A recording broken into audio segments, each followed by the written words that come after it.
Hello friends, बरायबाय आंनि चेनेलाव फिन खनसेबाव आसा खालामो नोंथांमोना बयबो मोजां दङ।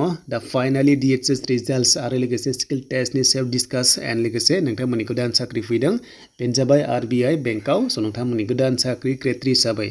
एन्ड बेनिफ्राय अरेल टेस्ट बे जोबनाय लोगो लोगो नोंथांमोननि रिजल्ट्स बेनो जाबाय 6 मेआव गासै लानानै 50,000 नि बारा। बिनि सायाव डिसकास खालामगोन एन्ड बयबो नोंथांमोना कमेन्ट्स खालाम जायफ्रानोखि सेलेक्शनाव दङ बा नोंथांमोना अरेल टेस्ट होनो मोनगोन बा होखांबाय आरो जायफ्रा डिसक्वालिफाइड जाबा टेनसन लानांगौ गोनांथि गैया मानोना गोदान जब्स फैगोन नोंथांमोनाहाय खालामनो हागोन गोदानै फैनायखौहाय। बेनिफ्राय जों नायगोन दायो RBI नि साख्रि दा बे पस्टआ Gr.3 हिसाबै B ग्रुपआव फैदों आरो बे पस्टआ गासै 300 नि खाथियाव दङ दे एन्ड दायो मोनसे सर्ट नटिस फैग्रोबाय जेब्ला अफिसियेल डिटेल्स फैयो नोंथांमोना खालामनो हागोन।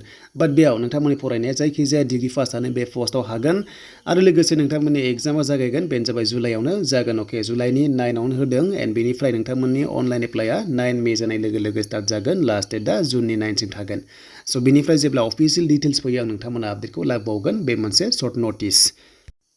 दायो जों फैबाय अफिसियेल वेबसाइट DHS आव एन्ड बेयाव फैनाय लोगो लोगो जोंहा रिजाल्ट ओंखारबाय Gr.3 आरो लोगोसे नन टेक्निकेल आरो टेक्निकेल पस्टआव DHS नि आन्डाराव आरो लोगोसे फैनांगौ दङ Gr.4। माब्ला ओंखारगोन गोबां कमेन्ट्स फैगासिनो दङ मानोना ओंखारनाय लोगो लोगो अरेल एबा भाइभा टेस्ट नोंथांमोनखौ लानायखौ नुनो मोनगोन मानोना सिगाङाव लादोंमोन। दा देग्लाय लागोन ना लाया जुदि 6 मेआव रिजाल्ट होयोब्ला बा नोंथांमोननि फाइनाल लिस्टखौ होयोब्ला अब्ला रिजाल्टआ बे लेटेस्टआव फैथारनांसिगौ थाबैनो आरो जानो हागौ थाबैनो होगोन 6 मेआव जुदि नोंथांमोननि साख्रिनि रिजाल्ट होजोबोब्ला बेयाव रिजाल्टआ थाबैनो दिनै गाबोननि एबा सानथाम सानब्रैनि गेजेराव नोंथांमोना मोनगोन आरो जायफ्रा क्वालिफाइड जाबाय नोंथांमोनखौ अरेल टेस्ट लानाय जागोन एन्ड फाइनाल रिजाल्ट 6 मेआव होगोन होनना बुंदों 50,000 नि बारा।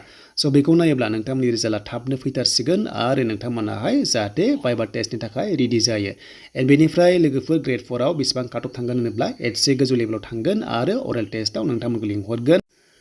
दानिया नन टेक्निकेलाव नोंथांमोनखौहाय रिजाल्ट होनाय लोगो लोगो नोंथांमोना स्किल टेस्ट दङमोन दासिमबो गोदान अफिसियेल नटिस फैयाखै आरो जेब्ला फैयो आं आपडेटखौ लाबोगोन। दा बेखौ नायोब्ला रिजाल्टआ एसे लेटबो जानो हागौ मानोना दासिमबो कमप्लिट जायाखै। दा हमना ला फरेस्ट गार्डनि माखासे भाइभा टेस्ट जागासिनो दङ बा वाकिं टेस्ट जागासिनो दङ आरो लोगोसे DHS नि टेक्निकेल लाइननि माखासे सोलिगासिनो दङ स्किल टेस्टआव बेफोरखौ गासैबो जोबजोबबासो रिजाल्ट ओंखारगोन। बेखायनो नोंथांमोना मेआवनो मोनगोन जायखिजाया रिजाल्टखौहाय। दा माब्लाबा टेक्निकेल सुनि थाखाय एसे एनै लेट जायो नाथाय लोगोफोर मेआव नोंथांमोना साख्रि मोनगोन बा नोंथांमोनाहाय एपइन्टमेन्ट लेटारखौ मोननो हागोन। देन बेनिफ्राय Gr.4 रिजाल्टखौ गोबां नेगासिनो दङ। दा काट अफआव हमना ला गोबां रोखोम थांदों नोंथांमोनाहाय मोनगोन। एन्ड नेक्स्टआव जब फैगोन ना फैला गोबां कमेन्ट्स दा हमना ला 1L साख्रि होगोन बा जब फैला नामा। बे नङा नोंथांमोननिया साख्रि फैबाय थागोन। APDCआव गोबां पस्ट दङ 5,000 खाथियाव दङ।